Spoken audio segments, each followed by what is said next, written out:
Hey everybody, I'm Jack Reedy with Future Pastimes, and in this video I'm going to be taking a look at a post that Ben Lynch did on Board Game Geek talking about the Kwisatz Haderach edition of Dune with his comprehensive, not comprehensive, but comprehensive wish list. And I thought it would be fun to take a look at this and to weigh in with my thoughts on a couple of things, even though he kind of references a number of my videos, but whatever. It's time is a flat circle, so let's take advantage of that. And I invite you, if you are a member of Board Game Geek, to jump in on the discussion. Let Ben and the rest of the Dune community know your thoughts, and join Board Game Geek. It's free. It's a great resource for board gamers. And I'll also put a link in the description to the GameFound page for Gale Force 9. Feel free to comment there as well, because they do read through those comments to let them know what your thoughts are, what you want to see in that Kwisatz Haderach edition, because to the best of my knowledge, they're still kind of sorting out what they actually want to do with it. So I'm not aware of any hard and fast decisions about anything yet. And as I've mentioned before, even looking through Ben's comprehensive list, it does seem like we are potentially talking about two things. So, one is whether people have articulated it as such. We're talking about potentially a new edition. Anytime you're talking about making any kind of changes from the artwork to advanced combat or some of the factions, that's a new edition. It's certainly not going to be, I think, probably fully compatible with the current edition. And then the other thing we're talking about is just deluxe components, and that's a lot of what's on here. So let's dive in here. I'm not going to read through all this stuff. He does have some interesting information and context and links, as you can see. And then the first area he's talking about is necessary. I think he's talking about additions here. But maybe not. Correct me, Ben, if I'm wrong with what your intent here. But he thinks it's necessary to have a more comprehensive and updated rule book, and either a new FAQ or something where the rule book kind of gets out in front of a lot of these FAQ things. And I'm 100% on board. I think everybody wants that, and maybe it's a comprehensive one in terms of it incorporates all of the expansion materials in there. That's going to be worth looking at.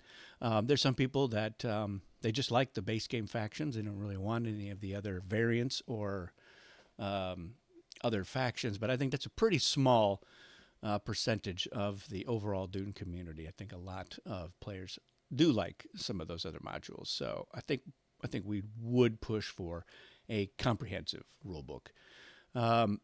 Let's see, strategy tips. Um, and there are some strategy tips on the backs of the shields, and I don't think that's necessarily going to go away. But she's talking about QR codes to videos. I think that probably Gale Force 9 would want to have control over that content, so maybe they would produce some strategy videos and some other tips videos. I think that's a great idea. I'm happy to help them out with that. And that way it's kind of all centralized. So, and then we're talking about he's talking about a one rule set. So right now, as everybody knows, there's basic rules, there's advanced rules, and I think Shut Up and Sit Down, and their review that has over 1 million views. That was one of their big criticisms, was which kind of wish it was one rule set. And I'm at the point now where I agree. I think, you know, I know the original designers are like, basic is the game, and then advanced is something else. But I think most people, when they approach it, they think basic is just getting you started, and that advanced is the way it's supposed to be. And I would say that more people play advanced, and certainly even more want to play advanced. But what's stopping them is advanced combat, because it is a little more complex. It's not that elegant. And so, I would also advocate for one rule set. I think we should have one rule set. I think you can have some variants in the back of the rule book where you can say, hey, here's a way you can play the game. And it can even have historical context. We can say, this is the original design of the game, uses this or whatever, but you would want to probably have a way to easily separate out certain things. So it might not be easy to do, probably easier to describe, but at the end of the day, I think one rule set is a better way to approach the game. But there's a few things that you would have to address with that. And if it is one rule set, you are talking about a new edition. So keep that in mind. Um, this is one of the things that a lot of people are, I believe, are clamoring for is some clarification or simplification or consistency with the Bene Gesserit. So the 79 edition of the Bene Gesserit is not the same as the 2019 edition of the Bene Gesserit. It tried to be basically the same, but it doesn't really play out that way, and it's created as many issues as it was trying to solve. So it's it's something that I think needs to be looked at. I've certainly already have my ideas, and if Gale Force 9 commits to this, then I'm happy to get into it. He goes into a little bit about iconography, and he's showing off some of the changes that Zoltan, who's got a nice Etsy shop with a lot of Dune content, a lot of premium components, but also variants and expansions. And yeah, absolutely. I think they're gonna probably want to look at this. These are some good ideas. Making the player shields and the faction sheets more useful. I think that's definitely an idea. I don't know that this. I look at this and it does not make me want to dive into a game if I'm learning it. This I don't find helpful at all. But that's just me, and I think maybe it's one of those things where you just have to get used to it. But I certainly think there's room for improvement. And there's a number of things that Ben talks about here in terms of making the shields more useful. This, again, is an example of Zoltan. So you've got your once per game Karama effect here. You've got certain tips on how to use it. The other side has leader information or could have it. So, yeah, I think there's a lot of areas to improve that. I'm not sure that these references, some of them I think are good, and I actually have a couple of things like this. So that might be a way to go. I think there's other ways to clean this up. I think the board should have an indicator instead of you having to have a reference card to look at that. I don't know that this is necessary. It's certainly, if you've got a card, putting this on the back makes sense. But just naming those 3 areas on the faction sheet, I think people can figure that out. But again, to the point of making some improvements on the shields and on the faction sheets, putting the once per game thing on there. I think that's a way to go. And I've got something like this. I like this one a little bit better. These little shield holders. I've kind of envisioned a box that holds everything, and maybe if you flip it upside down, it's got grooves for you to put your shield in, and the bottom of it is also got a little recessed area for you to hold stuff. But yeah, I've got the ones. It's just a holder. It's basically just this section right here, and I definitely use them. I think it's a good idea. So this is a deluxe component, so this is not really a different edition sort of thing. Here we're talking about the battle wheels, or something that helps you to hold your cards and your spice, or some other solution. Again, I think there's a better solution out there. I have some ideas, but yeah, something that helps you to manage this, I think, is a good idea. I don't know about using cards. I think there's a different solution, and again, I don't want to get into it unless Gale Force 9 actually wants to move forward on a better battle wheel and advanced combat system. Stackable tokens, absolutely. These are the ones that Ben designed. So there's some that are on Etsy that they're nice little token inserts, but they don't stack. These stack really nicely, and they're a little tiny bit bigger, which I like because I have the oversized components. I don't use the he sent me these as well, which is great, but I don't use them. I just like having it flat and using the planet by itself. But yeah, these stackable tokens are fantastic, and I think that is the way to go. This, I think, is just too unwieldy, and this is the problem that you're going to have. And this is just, I want to fit 10 forces in this stronghold by myself, and it's just not working. But the idea of a sort of a 3D faction reference that you would put, right here. This is a little bit, but I think a much bigger symbol. I think that's a very cool idea. And somebody suggested the idea of maybe you've got the stackable tokens, but maybe you have like a 3D person that goes on top to market. I don't know. That seems like it might be an unnecessary step, but it's worth looking at. But yeah, because I don't think this really works. It looks really interesting, but again, it just doesn't fit. It doesn't fit on the board. And I've seen this. I've seen Jay's solution, and again, it draws a crowd. People are like, "Ooh, look at that! This is fun." But yeah, it's just unwieldy. And you're like, "All right, I've got my advisor version and my non-advisor, my fighters. It's too much." Updated map, yes. I think that there's a lot of room for improvement. So what he's highlighting here is the fact that this map has a much clearer indicator about these areas being affected when the shield wall is destroyed. I like having something else on there, and I've been playing around with a map that has a number of other things that help that out. And what I will say is, yeah, I've done a few other videos. You can certainly look through the channel, and there's a playlist now that's just like upgraded components, and there's a bunch of videos in there talking about that sort of thing. So yeah, I think there's a lot of room for improvement. This sector right here, you've got to make that bigger. This is just absurd. You can barely fit the spice for the spice blow, and then you're like trying to get a couple of factions to move forces in there. It's not a great use. And here you got, again, this is a very small territory.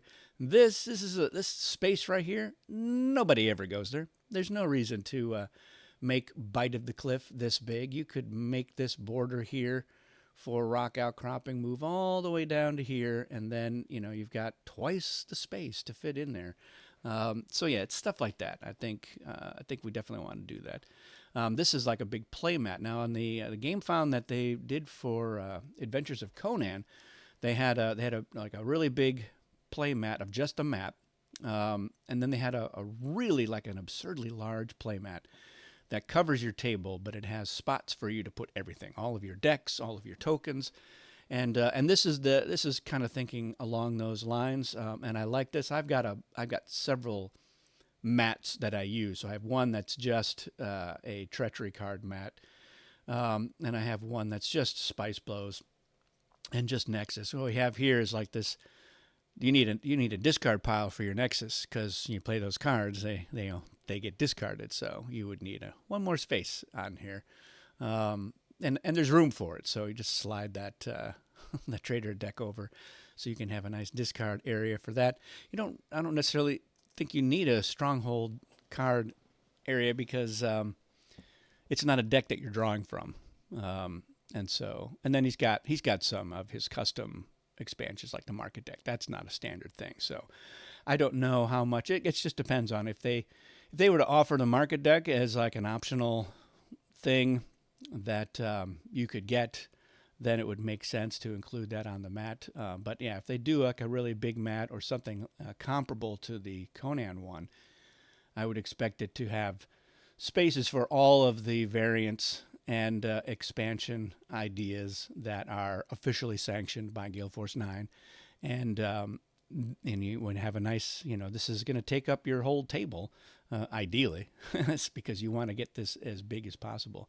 You'll notice that he's got the spots for the discovery tokens. And I might do something similar where because this looks like the token's already on there. So I wouldn't want that, because I think it's distracting. You want to have maybe a symbol for it, or a watermarked version of it. And he does have extra spice blows, which I have because I've done double spice blow cards. So it's a single deck, and here he still has spice blow A, spice blow B. I think if you do double spice blow cards, you only need one discard pile, which I think is much better. It's a much better system. You're getting two spice blows with one card, and the extra spice blows helps to even out the number of those spice blows. Yeah, again, it makes makes the board a little more interesting. Um, Now here he's talking about some stuff where you're covering all the possible things that can happen in there, and maybe that's like a handout. I don't know that necessarily needs to be in there. These bags now I've got a nice little black bag with the Harkonnen symbol on it. That's my captured leaders bag. I'm making one that is a little pink bag with the ambassador logo on there for ECAS, and yeah, the I think this is a sort of thing where, again, it's a nice add-on that I would hope that Gale Force 9 would include. So it's a deluxe upgrade that you could say, yeah, I want one of those, I want one of these. Maybe you get some extras. I'm not sure what you need those for. And the Atreides tracker. So I would love to see a nice deluxe analog version of an Atreides tracker. I've been making one that is a magnetic, so it's got all the little symbols on there, and and it's got all the faction, so all right, these factions are in, and I can go, yeah, the Bene Gesserit have this, and the Atreides have that, and the Harkonnen have this, and ECAS has this card here. But yeah, something, even if it's just they make a nice pad of paper that you can just check off, and it just helps that Atreides. And people have talked about apps and stuff.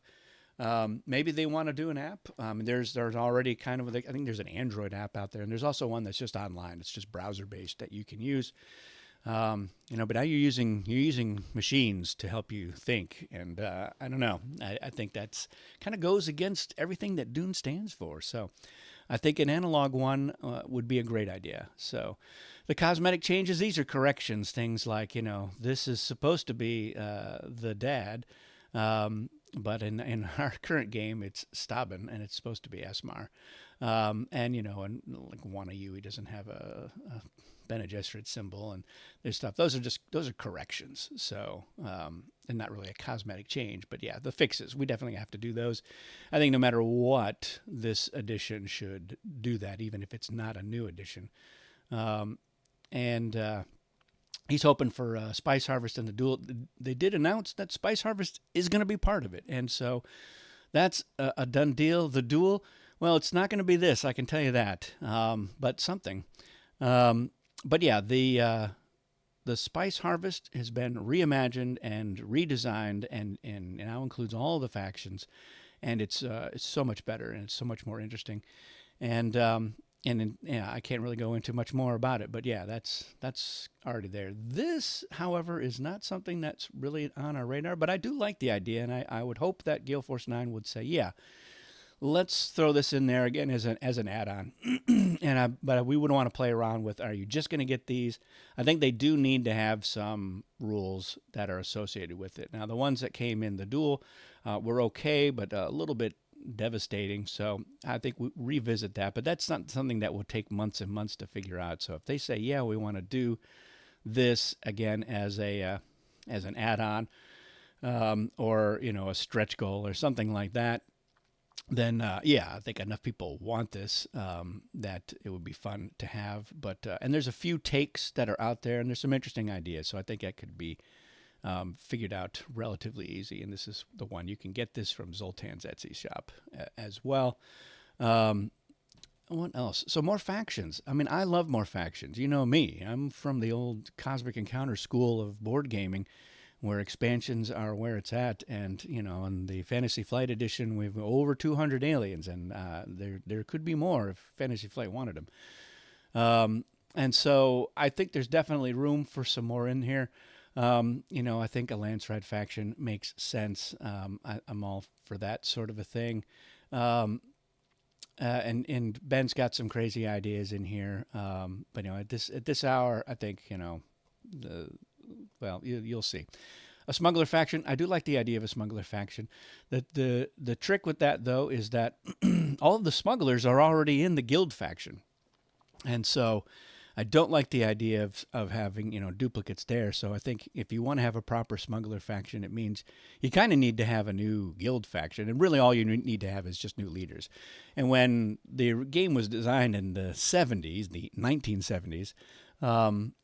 there weren't that many books out, and there weren't that many guild characters. But now it's 40 some years later, and now we do have a lot of guild characters that could easily be leaders with names, not things like guild rep.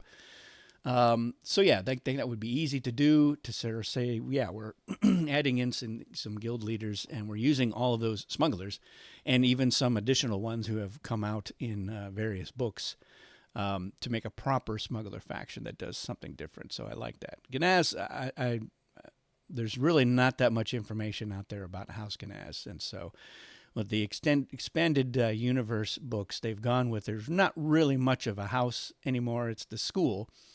And the people there, they're sword masters. But we, in the Ekaz Moritani War of Assassins, a number of the sword masters basically joined up with House Ekaz to help them out. So that's where they are currently. They're in House Ekaz, and that helped us fill out that house so that we could have a full faction. So I don't anticipate seeing a Ganaz one. I've never really liked the Itawali idea of, basically you have two Fremen factions. I know some people do. I wouldn't expect to see this as part of the Kwisatz Haderach campaign, but there's always the homebrew. And again, as you can see, you can probably get one of these from some Etsy shop somewhere, if that's what you're after. And there's certainly others. Ordos, the Herbert estate has made it clear to us anyway that they don't ever want to see House Ordos. I'd love to do one, and I'd love to add one in there as a way to just kind of pay tribute to the history of Dune gaming. It was a semi-official faction for those Dune computer games that a lot of people remember quite fondly. And so I think it would be nice to add that in there and play around with it. House Hagel, again, there's not enough. I don't like the idea of making up a bunch of people. There's just not enough information out there about Hagel. So into other stuff, more tech tokens. I think it's worth looking at, and these are two that I like. But there are different issues that are raised. The big issue is, of course, with the normal game is that the Bene Gesserit can get a tech token and then they can just hold it by not getting into any fights, just flipping to advisors and staying out of trouble. And so, it sort of defeats the purpose. And having more creates some new issues, but I think it's something that is worth exploring. And I do like these two in particular. I know that some people are like going crazy with all of the extra tech tokens, and if that's the way that you like to do it, you can get a lot of these. Again, these are on Etsy. I have these; they were sent to me from Zoltan, and the quality is really nice. And he has in a few different forms that you can get them. I've got the really giant ones, and they look nice. They're impressive. It's fun to have. It's a fun idea. It's pretty easy to incorporate into the game. So this I think is a much stronger likelihood of ever happening. This not as much, but again, we'll see. Certain other upgraded tokens and stuff, that's deluxe components, and I think that we can get that. I like the idea of getting some stronghold blocker tokens so that you can maybe play this game as a two-player game. Even at 3 players, you might want to think about blocking a stronghold so that there are fewer out there. But definitely with 2 players. You can't really play this as a 2-player game with 5 strongholds out there. It just doesn't really work. And there's a lot of other things that could be upgraded. And again, this is I mentioned this earlier. These are the idea that this is absurdly large, but you could get something to be a 3D faction marker. I love the idea of that, and certain other. This I don't know that you necessarily need this because you're not really doing anything, but it's kind of fun. It's pretty easy to say, sure, let's throw this in the box. This storm thing now, this is kind of a mixed thing. For me personally, I don't like this token. I don't like this one either, and that's mostly because, as you can see, this is the angle that you would be seeing it, and I can't tell what the heck is underneath there. Now, maybe I dreamed it once, but I saw somewhere. It was basically translucent piece that you could totally see through it, and maybe it would be, a deserty color. The advantage of this is it does help people to remember, because sometimes just having that storm token there on the edge of the board, people they forget that it's there, and they're like trying to move through, or they're making it. All their plans are like, yeah, I'll just go boop boop boop, move over there, and boom, I'm in. And then it gets time to move, and they're doing it, and everyone's like, there's a storm there, and they're like, oh crap, I didn't even pay any attention to that. And this is impossible to ignore. Some people are like, oh, it's just so clunky. I don't know about it. So I'd want to see if they could come up with something that was a little bit better for people who do want to have it on there. And this is the sort of thing where, again, if as a GameFound campaign, you not necessarily everybody will have to get this if they want to get the upgraded. They might be a la carte. And then they'll have like a tier where you're like, I'm doing the, Shai Hulud tier, which comes with all of this stuff. And so you're like, well, I'm getting it. And, and then you can just not use it. So yeah, we'll see. Now, the other thing, a lot of people talked about, yeah, we want to do spice as these crystal things. Well, this is a pain in the butt to break out, I need 5 spice. And you're like, oh, well, we can do different colored crystals for it. I just don't. I mean, I guess I can see some people. I do see that some people do like this having there. I find it's really just clunky, and I don't like it. I would never use these things, but it doesn't mean that Gale Force 9 won't include something like that. But you'd want to have something where, you do want the different denominations, and I guess it could be colors. And if you're not colorblind, then that works out. No blue, though. I know like people talk about spice is blue. It is not blue.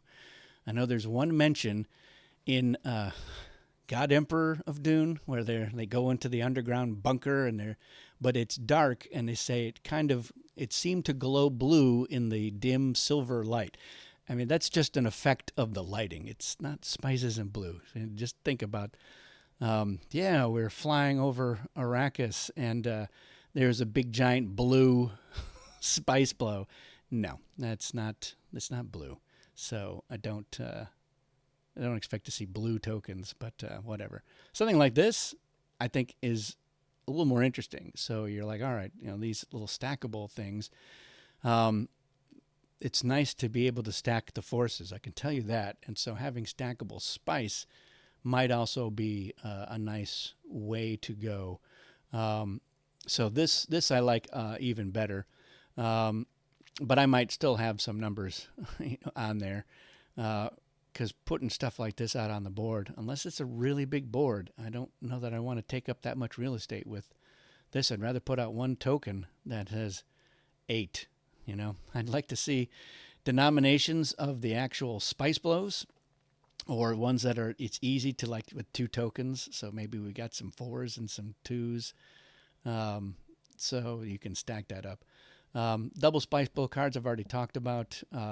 Maybe some extra stuff in there. Again, it's optional. You can say everyone wants to add a Laza Tiger, one of the just goofiest things ever written into a Dune book.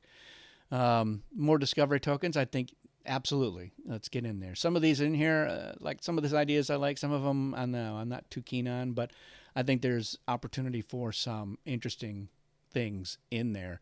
So I would love to see a couple more added in as part of the campaign.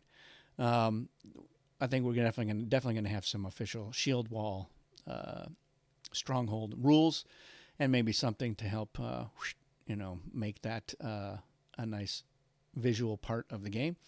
You guys already know, if you've watched any of my videos, what I think about Karama and what I've done with Solaris. He does raise some interesting questions, which I have addressed, but I'm not really going to go into it unless this actually is something that can happen.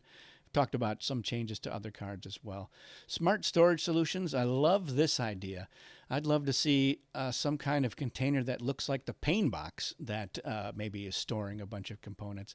Here he's talking about the storage is also a functional part of the game. So yeah, I don't know. Maybe like there's a big Tleilaxu tanks. He talks about Tleilaxu storage below. There doesn't currently. I've never seen a system that I think is great. I've got one in my mind, and I'd love for somebody to design it. And so maybe if they want to go hog wild with that and a 3D sculptor, maybe they can do it. But I think you are going to want to have individual boxes that have stores all of your stuff. And I don't know if this is it, but I've got a little box. It's similar to this, and I think it's the way to go. And I like, he stores all of your stuff in there. It's really nice. I know the one that Zoltan sells has got little things to hold your leaders. That's fine. I don't really use it. But something that helps too. This would be cool if it were in color.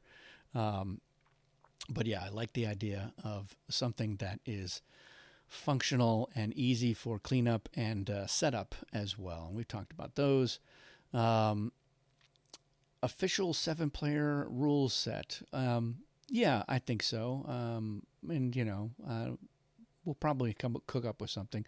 This and Ben showed this to me before he even posted this, and I looked at it and I was like, I need another chart that helps me read your chart. And so, I mean, I've played Dune at 7, 8, and even 9 players, and for the most part, with bidding anyway, we just there's only going to be up to 6 cards up for bid unless a lot of people have a full hand, and not everybody gets to go first, and I think that's fine.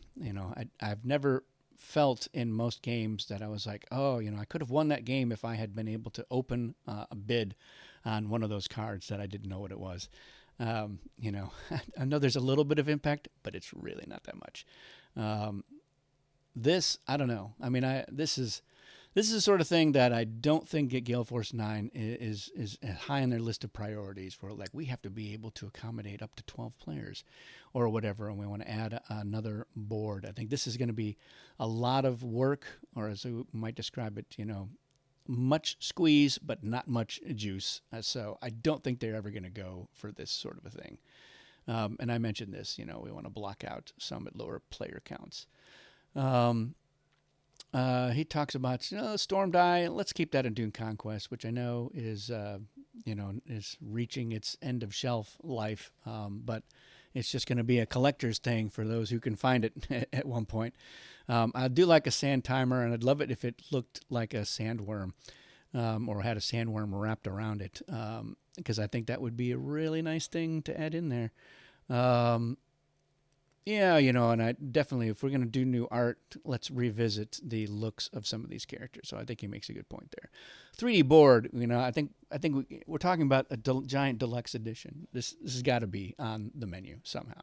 And this is a pretty great one. If this is all that it was, I would be thrilled. And I definitely would love to get one of these days.